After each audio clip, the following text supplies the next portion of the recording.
Hindi ko kailanman inisip na mangyayari ito. Pero noong Black Friday, isang babae ang nawala sa gitna ng napakaraming tao. At ang cellphone niya, matapos siyang mawala, 3 beses umilaw, eksakto sa parehong oras. Lagi namang matao ang Black Friday. Taon-taon, nakapila ang mga tao para bumili. Nagtutulakan, nagmamadali. Pero noong 2019, sa isa sa mga tindahang iyon, may nangyaring hindi na muling gustong pag-usapan ni Numan. Isang babae na pumunta lang para bumili ng regalo, nakita sa harap ng mga kamera at eksaktong 45 segundo pagkatapos, nawala siya sa lahat ng kamera. Walang nakakita na lumabas siya. Walang nakakita na may nakaaway siya. Wala ring nakarinig kahit isang ingay mula sa kanya. Pero ang cellphone niya, 2:02 ng madaling araw, 3 beses umilaw sa iisang lugar, bawat beses. Kung sasamahan mo ako hanggang dulo ng video, malalaman mo kung bakit tinawag ng pulis ang oras na 2:17 na ang sumpang sandali. Ang huling larawang nakuha ng babae ay isang kakaiba at mabigat na eksena. Sa gitna ng kaguluhan sa tindahan, biglang tumigil ang katawan niya at ang mga mata niya ay nakatitig sa isang punto kung saan wala namang tao. Sabi ng mga empleyado matapos ang insidente, para bang may tumawag sa pangalan niya, pero sa video, wala kang maririnig na kahit anong boses. Maliban sa isang mahina at gaspang na ingay, parang kaluskos na nanggagaling mula sa may pintuan. Isang hakbang siyang umatras na parang nagdadalawang isip. Pero pagkatapos, dahan-dahan siyang lumingon at naglakad papunta sa pasilyong bihirang masapol ng mga kamera. Sa mismong sandaling iyon, bahagyang nanginig ang mga ilaw sa kisame. Parang may kung ano o kung sino ang dumaan sa ilalim nila.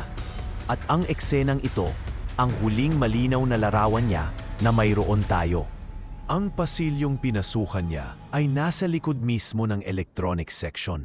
Isang lugar na, tuwing gabi ng Black Friday, mas tahimik kaysa ibang bahagi ng tindahan. Pagkapasok niya, biglang parang nabaon ang lahat ng ingay sa paligid, na para bang napunta siya sa isang saradong silid. Mabagal ang mga hakbang niya, hindi tulad ng taong nagmamadaling mamili, kundi parang may hinahanap na siya lang ang nakakaalam kung ano. Ilang beses niyang iniangat ang ulo niya, tumitingala sa itaas ng mga estante na para bang may napakahinang boses, napakalapit na tumatawag sa pangalan niya. Minsan pa nga, gumalaw ang mga labi niya, pero wala kang maririnig na kahit anong salita. Kung nagustuhan mo na ang video hanggang dito, i-subscribe mo ang channel ko para hindi ka mahuli sa mga susunod na nakakatakot na kwento. Pagdating niya sa dulo ng pasilyo, nakaranas ang buong tindahan ng isang biglaan at hindi maipaliwanag na brownout. Isang pagkawala ng kuryente na ayon sa mga eksperto, wala silang mahanap na kahit anong dahilan para mangyari. Lahat ng kamera nag-freeze, ang mga ilaw kumurap lang ng isang iglap at ang sound system ng tindahan ay naglabas ng isang napakaikli elektronikong daing. Sa 45 segundong iyon, walang anumang video o tunog na naitala maliban sa isang single frame file na kalaunan lang nakuha mula sa server. Isang mahaba at makitid na anino sa likod ng babae. Walang mukha, walang malinaw na direksyon, at eksaktong kasing laki ng isang tao. At nang bumalik ang kuryente, nawala ang babae na para bang hindi siya kailanman naroon. Pagkatapos ng insidente, sinuri ng pulisya ang mga footage, frame by frame, pero may isang bagay na sa napakakakaibang paraan ay hindi napansin ng kahit sino. Sa 3 frame na naitala bago magsimula ang brownout, bahagyang tumagilid pakaliwa ang mukha ng babae. Parang may kausap siyang nakatayo sa labas mismo ng frame, pero walang tao doon. At sa refleksyon ng salamin ng freezer sa tabi ng pasilyo, wala ring kahit anong anyo ng tao na makikita. Sa parehong 3 frame na iyon, ang ilaw sa likod niya ay mabilis sa pumipintig na parang paghinga ng isang nilalang na nakatayo agad sa likod niya. Sinabi ng pulis, Posibleng optical error lang yan. Pero ayon sa mga empleyado ng tindahan, hindi pa namin naranasan ang ganong pag-uga ng ilaw bago mag-brownout kahit kailan. Nang mabuksan ang kaso, umamin ang isang batang empleyado ng tindahan na bago mag-brownout, may narinig siyang mga yapak na hindi tugma sa paglalakad ng babae. Ang mga yapak ay mabagal, putol-putol at mabibigat, parang isang taong hinihila ang paa o may suot na sapatos na hindi kasya sa kanya. Sinabi niya na pakiramdam niya may dumaan sa tabi niya, pero nang lumingon siya, wala siyang nakita kahit sino. Ang tanging napansin niya ay isang mahabang anino na dumudulas sa ibabaw ng metal na estante. Isang aninong hindi tumutugma sa galaw ng kahit sinong tao at parang nagmumula sa isang hindi nakikitang pinagmulan. Idinagdag ang testimonya nito sa kaso, pero mas pinili ng pulis na i-record ito bilang guni-guni dahil sa stress ng Black Friday. Gayong sa gabing iyon, may 3 pang tao ang nagsabing pakiramdam nila may isang taong naglalakad sa likod nila. Pero paglingon nila, wala namang kahit sino. Nang i-report ng pamilya niya ang pagkawala, nitrace ng pulisya ang cellphone ng babae at may nakita silang isang bagay na walang anumang paliwanag na makatuwiran. Ang cellphone ay 3 beses na nagbukas, eksaktong sa iisang oras.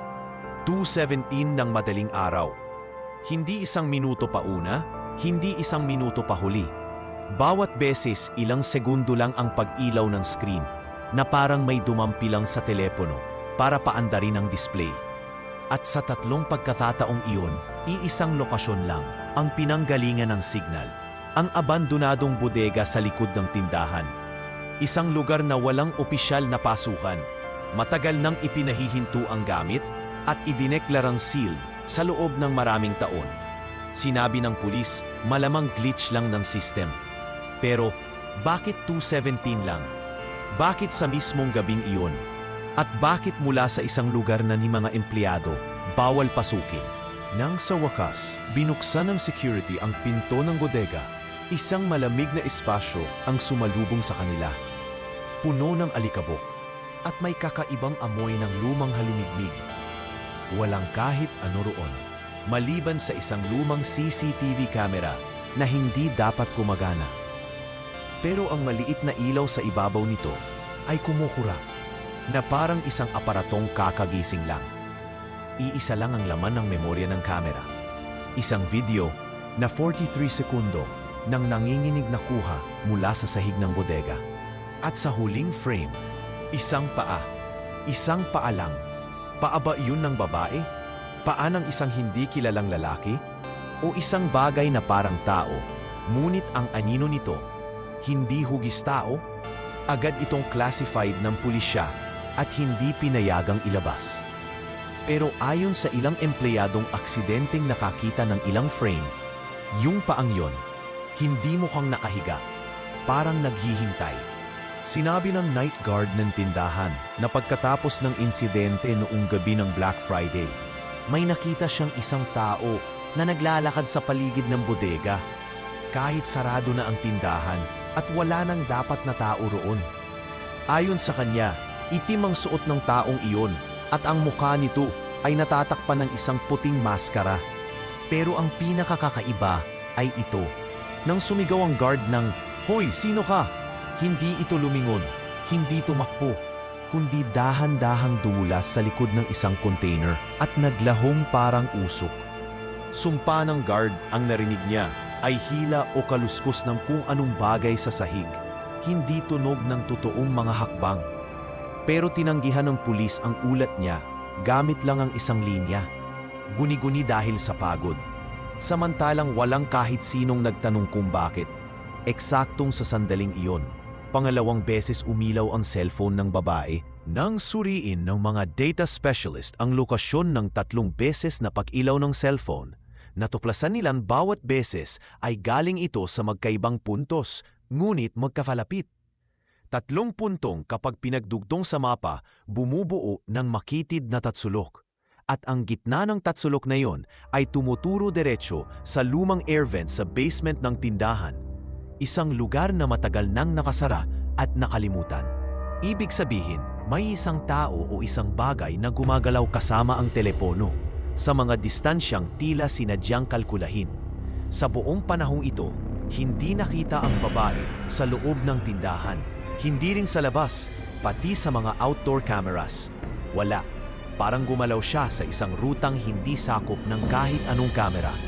Dahil sa pattern na ito, may isang opisyal na nagsabi, ang sinumang nakakakilala sa rutang yan, matagal na siyang narito. Ang bagay na ipinangako ko sa iyo sa dulo ng video, nandito na. Ang sandaling pilit na tinanggal ng pulisya mula sa mga ulat. Sa huling inspeksyon ng bodega, nakakita sila ng mga bakas ng daliri sa isang haligi na hindi tugma sa tao. Parang mas mahaba kaysa normal ang mga daliri at ang marka ng pagpindot sa metal ay parang gawa ng hindi pangkaraniwang lakas. Sa tabi ng mga bakas na yon, may nakasabit na maliit na piraso ng tela, itim, makapal at kahawig ng suot ng nilalang na nakita ng night guard. Pero ang pinaka nakakatakot na bahagi ng ulat ay ito. Sa sahig katabi ng haligi, may dalawang marka na parang mga bakas ng paa. Pero ang pagitan ng mga ito ay ganun kalayo na walang normal na tao ang kayang tumayo ng ganun. Ginawang classified ng pulisya ang pahinang iyon ng report. At ang tanging nakasulat dito ay, kung hindi ito yapak ng tao, kanino ato? Sa tingin mo, ano ang kumuha sa babae? Pero bago tuluyang maisara ang kasong ito, may isang leak video na hindi pinayagang ipalabas ng pulisya. Makikita roon na hindi nag-iisa ang babae. May isang anino na gumagalaw sa tabi niya. Kung may lakas loob ka, pumunta sa susunod na video.